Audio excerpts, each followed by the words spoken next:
Hi friends, ఈరోజు మన స్వప్నస్ కిచెన్లో మరో సరికొత్త వంటకంతో మీ ముందుకు వచ్చాను. అదే మన తెలంగాణ స్పెషల్ బోటి అండి. దీన్ని వండడం కంటే క్లీన్ చేయడం పెద్ద టాస్క్. ఇప్పుడు నేను ఎలా క్లీన్ చేయాలో చూపిస్తున్నాను. దానికోసం ఒక గిన్నెలో వేడి నీళ్ళు పెట్టుకున్నానండి. చూడండి ఎలా మసలాలో, చాలా మసలాలి, బాగా వేడివేడిగా ఉండాలి నీళ్ళు. ఇలా మసులుతున్న నీటిలో ఇప్పుడు నీటితో బోటిని ఎలా క్లీన్ చేయాలో నేను చూపిస్తాను. చూడండి, ఇందాక మనం నీళ్లు మసలు పెట్టుకున్నాం కదా, దాంట్లో ఫస్ట్ బొంత వేయాలండి. తర్వాత ఇవి పేగులు వేయాలి. ఒక 10 నిమిషాల దాకా అలానే ఉంచాలి.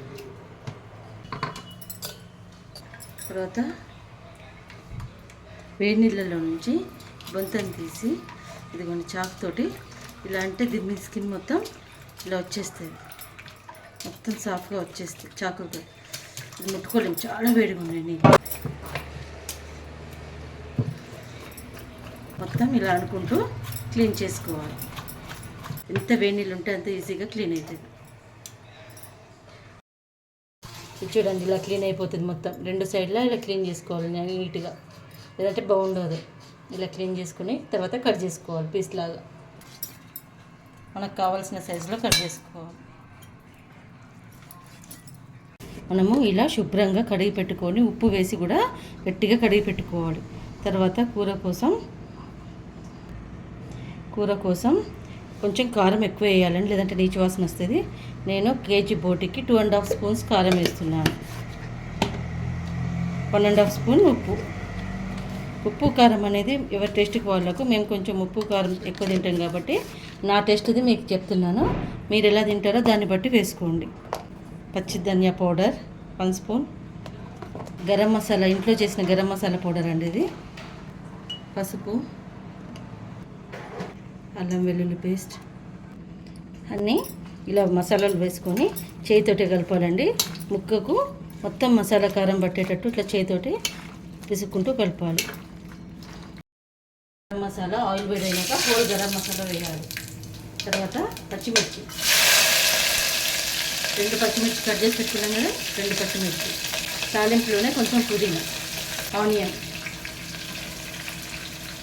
నూనెలోనే కొంచెం అల్లం వెల్లిగడ్డ పేస్ట్ కూడా వేసి వేపుకోవాలి. చూడండి, టమాటో అనేది ఇలా వేయండి. అల్లం వెల్లిగడ్డ పేస్ట్ను టమాటో వేపుకొని ఇలా వేపుకోవాలి. ఇప్పుడు మనం కలిపి పెట్టుకున్న ఈ కూరను ఇందులో వేసేయాలి.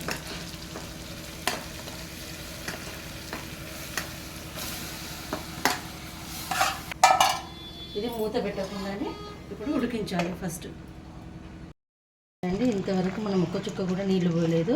ఇవన్నీ బోటిలో నుంచి ఊరిన నీళ్ళే. ఇవన్నీ దగ్గరికి వచ్చినాక ఎసరు పోసి కుక్కర్ పెట్టాలి. కూర ఈ స్టేజ్లో ఉన్నప్పుడు ఇది 50% ఉడికిందండి. మనం ఇప్పుడు వాటర్ వేయాలి. దీనికి కావాల్సినంత ఎసరు వేయాలి. అది మనకు ఎంత గ్రేవీ కావాలనుకుంటే అంత వేయాలి. చూడండి, నేను ముక్కలు మునిగేదాకా వేసినాను. ఉప్పు చూసుకోవాలి.